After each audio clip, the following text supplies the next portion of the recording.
us. I anticipate this being a pretty quick class meeting. We've got something big to talk about, but it's pretty simple, especially for those of you who have completed Lab D already, I think it was, on Snell's law. And we are going to be talking about Snell's law and how to apply it. So what I'm going to do is share.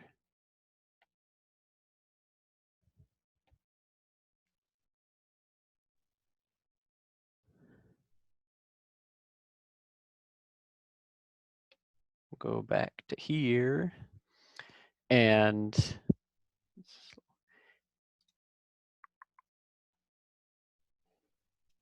if you did the lab, you saw something very much like this. That's how it was set up anyway. And come on, there we are. I don't know why Elizabeth it's not letting her in.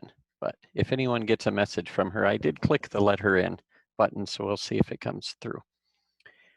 Snell's law deals with light going from one medium to another, and medium is a word that we use to describe just what the one substance to another. So in the lab and when we draw it out in here, what we'll do is we'll often have flat line there describing the difference between the two media, and we'll just label this as number 1 and this is number 2. And then we will have a light ray coming down and incident on it. So like that. And it hits the surface in between the two, and that's where the interesting stuff takes place. We then draw let me see how, well, nope, not like that. We then draw a normal line to that. It doesn't look like I'll be able to do a dashed line in this.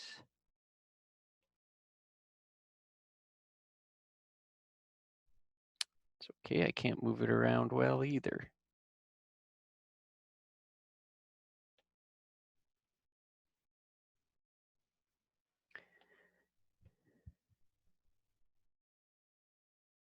There we go. So here's our normal line, and just like we have measured other things, we'll always measure to the normal line.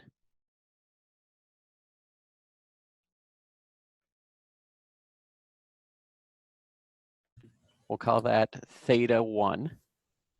And then as it passes into this, the light ray gets bent, just like what you saw with the sketching out the rays in our lab. And the direction that it gets bent, either towards the normal or away, depends entirely on the combination of the two media there. So I've drawn it getting bent towards, I'll call this theta 2. And the relationship, I realized after a couple people had submitted it that I should have had the one of those ratios flipped. But the relationship that we find when we do this is that the ratio of sine of angle 1 to sine of angle 2 is equal to the what we call the index of refraction, N2 over N1. So those two, they're flipped in order.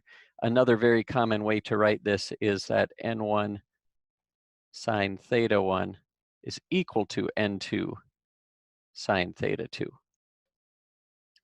N here is called the index of refraction.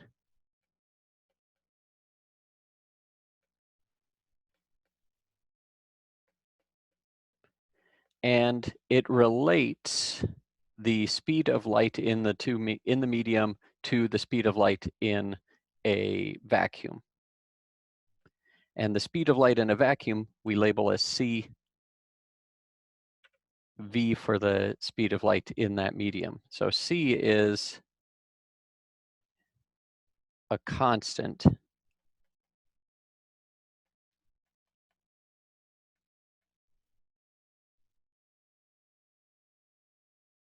and it's always equal to 3.00 times 10 to the 8th meters per second. And so if you were taking your third semester of physics now, of course you remember that from special relativity. V is the speed of light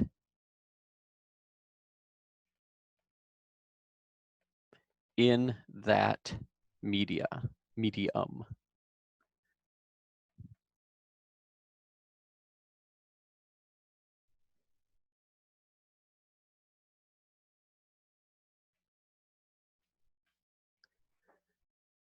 So we're going to do a couple examples as all today. I will leave you with an experiment that you can amaze your parents with and siblings, and call it good for the day, barring questions. So let's take an example of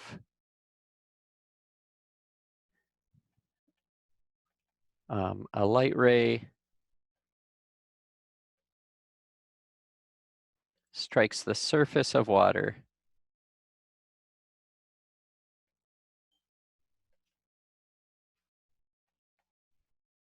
and I'll say a cup of water.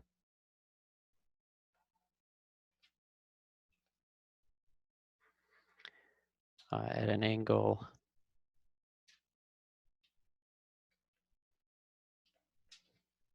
of 37 degrees to the normal.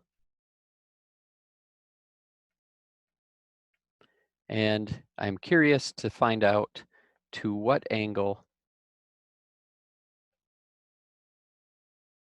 will it be bent in the water.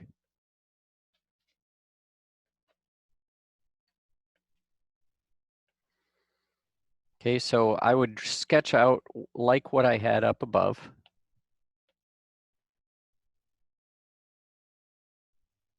Here's my water.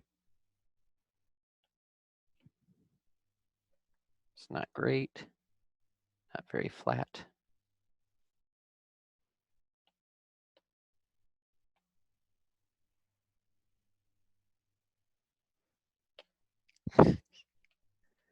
Here is my incoming light ray that I'll try and get around 37 degrees, but I'm not super worried about that.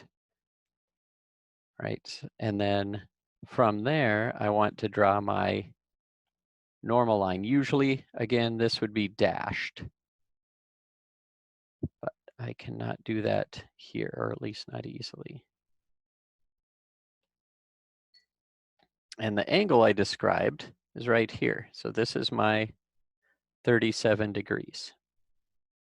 So to figure out how it bends at this air-water interface, I have to know the two indices of refraction. Air, as it turns out, is almost exactly like a vacuum. It's virtually the same. So air is actually 1.00. Light travels very close to the same speed in air as it does to a vacuum. And in water is quite a bit higher, 1.33.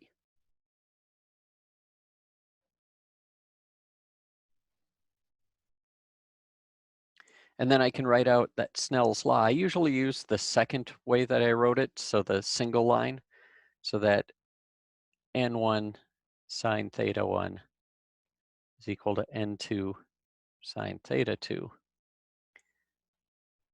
Where it doesn't really actually even matter which one is 1 and which one is 2, as long as the left side is one of these two media, either air or water, and the right side is the other.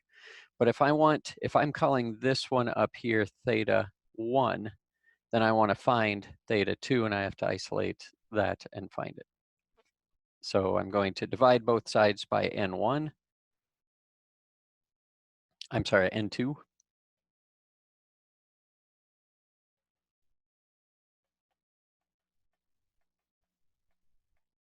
I'll put the numbers in now, and then I'll just take the inverse sign after that. So I've got 1.00 for N1, that's for air. 1.33 for the index of refraction of water. sine of the angle that it's hitting with, 37 degrees.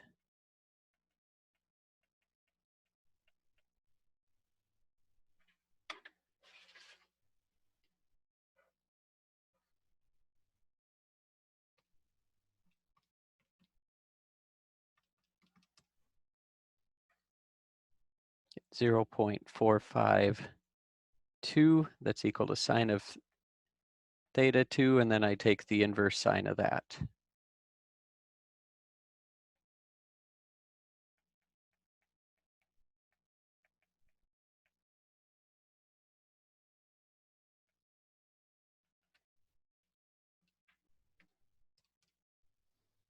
About 27 degrees since we are going 2 sig figs.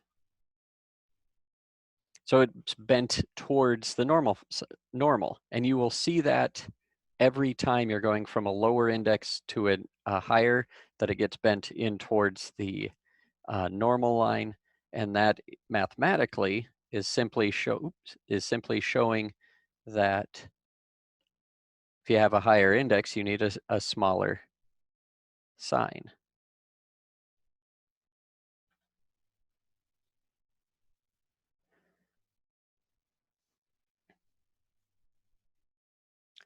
Physically, what that's showing is this interface is causing a change. It's causing a change in the speed that light is traveling, and whenever waves have a differing speed, they bend. We see this in water waves as well. Any type of medium like this will change the shape of it. So all of this is occurring, and we're going to extend this into lenses next week.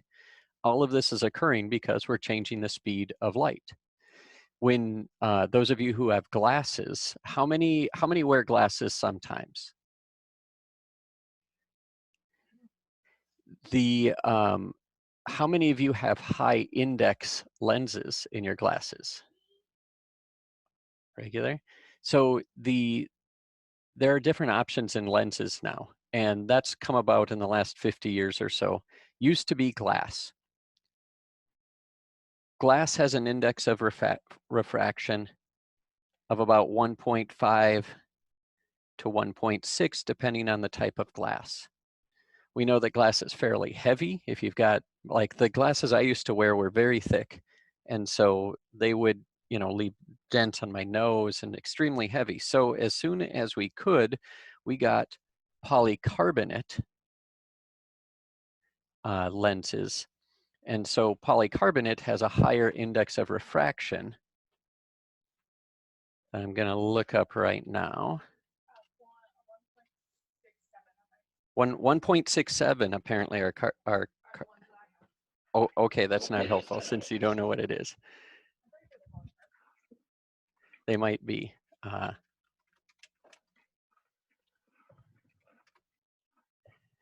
1.58, so Trivex, versus maybe 1.53. So they're a little bit higher. So we might be seeing, I might have overestimated glass, but about 1.55-ish. Polycarbonate is 1.58, it says here, which isn't that big of a difference. There are others that are going to be up in the 1.6, 1.7 to 1.8 range. And so that means that they accomplish the bending of light in a much smaller, with a much smaller curvature. They need less thickness to accommodate the same thing. And potentially, depending on the material, they might be a lot lighter than glass. So that's really helpful with lenses. When I was in graduate school, I was making lenses, very, very tiny lenses, as one project for laser arrays. And we actually used a material called gallium phosphide, which is an ionic compound, crystalline compound that is a one-to-one mix of gallium and phosphorus. Gallium phosphide, the index of that is about 3.5. So way, way stronger. I could make much smaller lenses, much thinner lenses. And you might say, well, why wouldn't we use those in glasses? There are two things. One, it was extremely brittle. So when I had to cut off a piece of the wafer, all I had to do is make a tiny scratch in it and then poke on that scratch and it would just dink, shatter. along the scratch, but very, very brittle material. And the other part is it was sort of an amber color, which might be okay under some circumstances, but for normal glasses wouldn't work. So we're limited by, we want clearness for visible light, and we want the highest index of refraction possible. And we want it not to shatter, because getting shattered shards of whatever into our eyes is suboptimal most cases. Okay, so we're gonna see this in any situation where we're going from a low index like air into a high index, it'll bend. If we were going from, let's do a second example. Let's just flip it. Let's say now a ray of light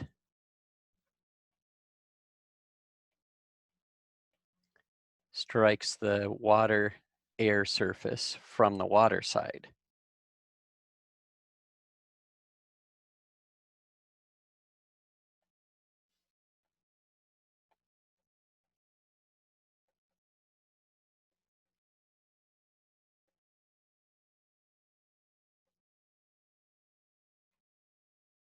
And we'll do the same numbers at 37 degrees to the normal.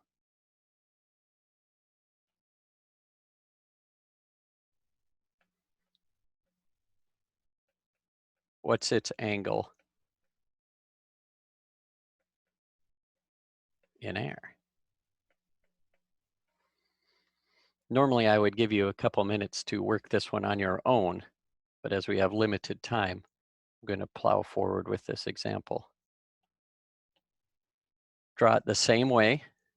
Doesn't really matter if you do this upside down from earlier or the same size, same side. Doesn't make any difference for that.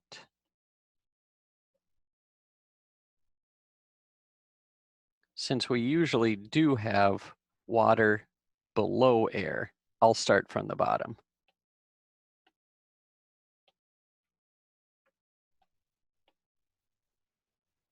And I'll draw my 37-degree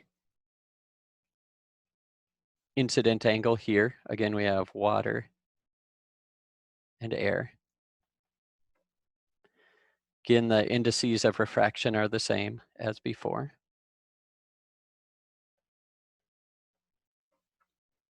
And I want to find out how is it going to exit into the air. So I set it up in the same way. And again, it doesn't matter which one is N1 and which one is N2, as long as this 37 degrees goes along with the index for water, and my unknown goes along with the index for air.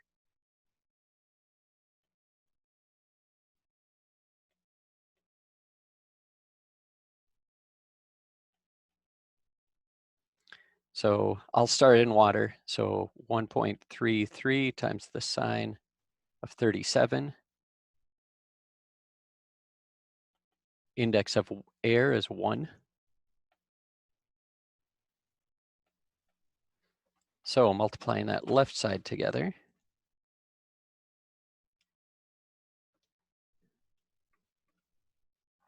get 0.800.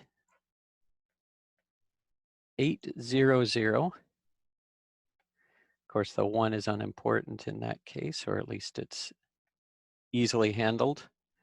So my inverse sine of that is 53 degrees. So as predicted, since it's got a lower index, it's got a higher angle.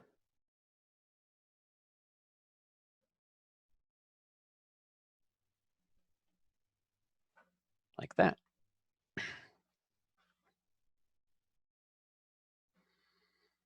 Gee, how fast must light be going in water to cause that kind of bending when it goes into air?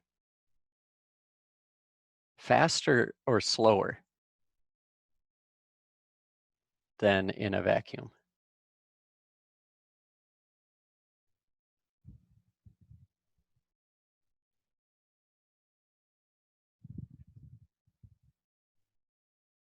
Maya's smiling.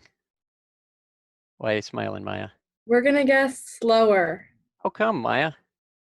because I feel like if I was a wavelength, there'd be more resistance on me in the water than the air. That is maybe an oversimplification, but an okay analogy. So it's sort of like as light travels through a medium, it's sort of being passed from one atom to another in a lot of ways. So that is one good analogy. One other thing, I thought the reason you were smiling is you were going to say that nothing can travel faster than light in a vacuum in the universe, which is also true. So anything will be slower through some other medium. It's even slightly slower through air than it is through a vacuum. But we can figure it out easy. Remember, the index from above is equal to the speed of light in a vacuum divided by the speed of light in that medium. And if I want to know what V is, I can multiply both sides by V to get it out from the bottom. And then I'd have to divide both sides by N to get N away. So we could rearrange that to find that V is equal to C divided by N, which is 3.00 times 10 to the 8 meters per second, divided by the index of refraction 1.33 here.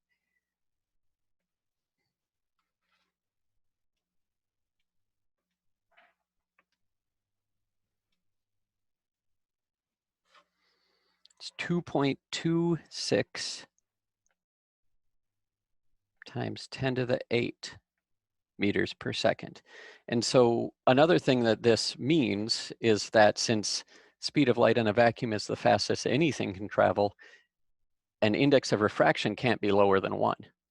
The lowest it can be is 1, which means it's traveling at the same speed through this medium, whatever it is, as it would through a vacuum. There was one other thing I wanted to talk about, and that is a special case. And let's see if I can draw it. Let's say, so there are two things I want you to try at home. One's easy. Everyone will have the materials. The other, some people will, and some will just have, maybe I'll try and find a YouTube video that demonstrates it, but it's way cooler if you can do it yourself.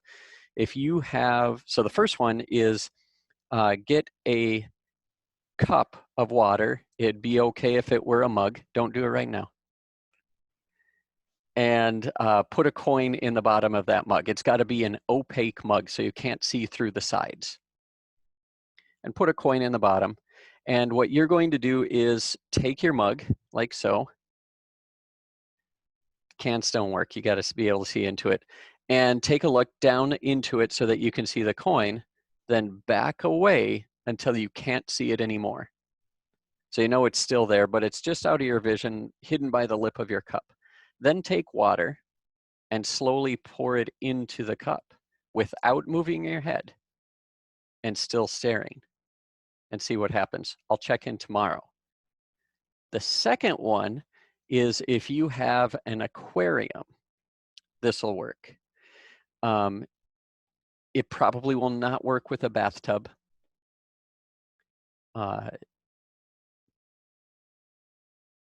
You could potentially try it, but it might wreck something. You could take a laser pointer and from under the surface of the water, shine it up to the top. And this is why I've done it with an aquarium rather than in a bathtub. So you're shining it up like this.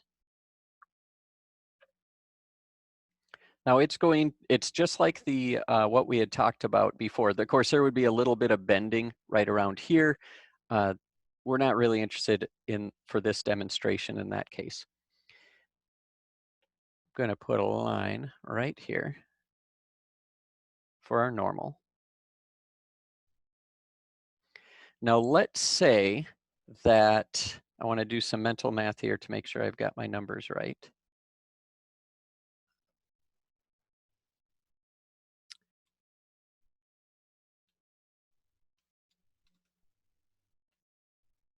Let's say that this strikes at an angle of, shoot, 49 degrees. We got a couple minutes left. Please figure out what angle is that going to be bent to in the air. Same math that we just did.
Who's got it? Who doesn't like it? Who wants to give it back? Why don't you like it? I see a couple people said no, they didn't like it. No me gusta. Why not?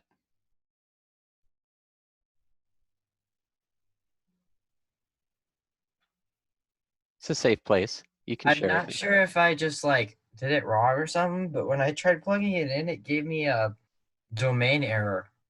Oh heavens. What kind of math gives you domain errors? Problems that aren't in the domain. I guess that stands to reason. Ask a stupid question. Let's see what happens with this though. So we had the index 1.33 times the sine of our angle, 49 degrees. What did you get when you multiply 1.33 times the sine of 49 degrees?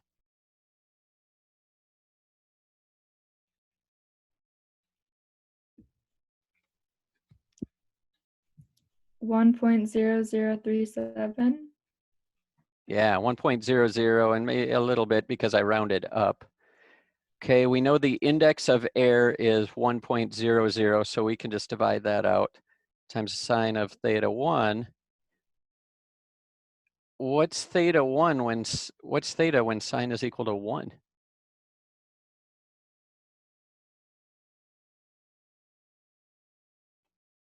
What value of the Pi angle? over 2. Yeah, pi over 2, 90 degrees.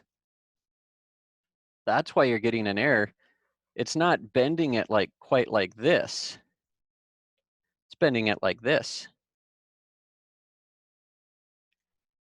This is something called total internal reflection. This is why this demonstration is neat, because as you approach that 49 degrees, you'll see the angle getting bigger and bigger and bigger going away from the normal. And when you hit 48.75 degrees, it's actually flat. So it's coming out the side of the tank. And then if you make this angle bigger than 49 degrees, it actually reflects back in like so, which is pretty neat to see. And sadly, that does conclude our time together today. I am still here, so if you've got questions, you are welcome to ask them. We also have tomorrow together. So if you've got questions today and want to hold on to them, you can either email them to me or we could start tomorrow. I do want to remind you though that tomorrow we have a reading due, so make sure that a couple of you have sent that to me already, but make sure to submit that ahead of time so I can give you full credit, and then we'll spend a fair bit of our time discussing that too. But any questions you want to ask now before you leave? Okay, well, I will see you again tomorrow. Don't be strangers.